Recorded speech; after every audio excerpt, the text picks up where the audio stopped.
I lived through trauma. I know it. I'm an expert in walking around with trauma. Killing is real. Just like the trauma we have lived, it's real. But there is a solution. It is to return and claim. That is our unity.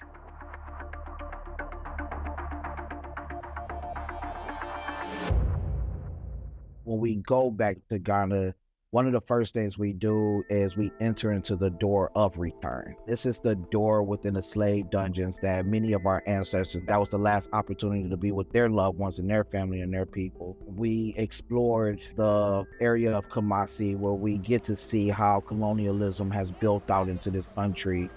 A lot of somatics with deep breathing, coming in contact with our bodies in the land that we're standing on. So it's not just a performative thing of like, oh, we went to Ghana, it was a vacation, but really taking in the Ghana culture, right? We all going up, introduce ourselves briefly and what we were over there for. And the chief, Nana Obakesi, he said, we have a chief amongst us. He said, I spoke with the spirit of the ancestor when I introduced myself. And he said, you're going to go through a naming ceremony, but also installing you as a chief.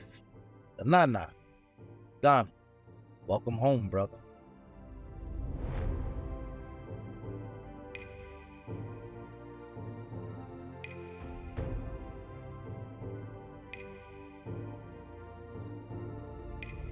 Under no circumstances did anyone over there ever ask any of us, are you formerly incarcerated? No one over there informed us to check a box, whether or not we were a felon or anything. We received a pure level of affection and love.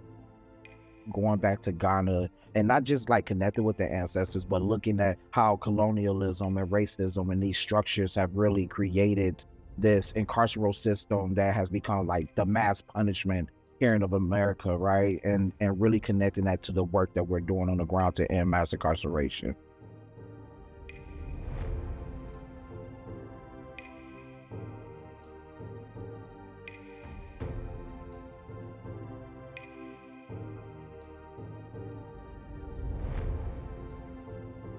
When I talk about my crime, I often talk about the harm that I've committed to other folks, and knowing that if I'm living with this trauma, that the survivors of my crime is also living with that trauma.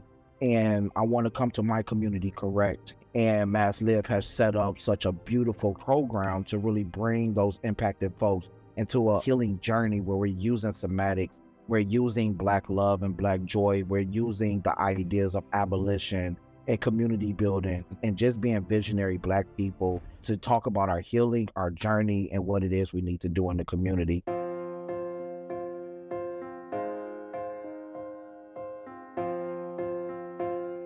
When I come back and I advocate and I organize to end mass incarceration, it's to get away from this ideal of continuing to use these racist systemic metrics of oppression to hold our people against their will, right? To treat people like animals or to treat people as if they're not human. So it has really solidified my abolition values and why healing has to be a factor that we all need to be talking about. I am returning. We're going as facilitators to help reconnect our people back to themselves. There's a difference between a peaceful leader and a wartime leader. They put me in a wartime position, and I look at myself as a wartime individual, because as long as we are blind, deaf, and dumb, as long as we are stripped from the knowledge of ourselves, as long as we are stripped and removed from associating with Black bodies that look just like me, who all have experienced harm, that trauma separates us, that trauma divides us. So I have to be in wartime. I have to battle every obstacle that comes in my path to help them reach to the level that we all need to reach collectively, with returning and reclaiming who we are so that we can do what we do and Black bodies can live in peace.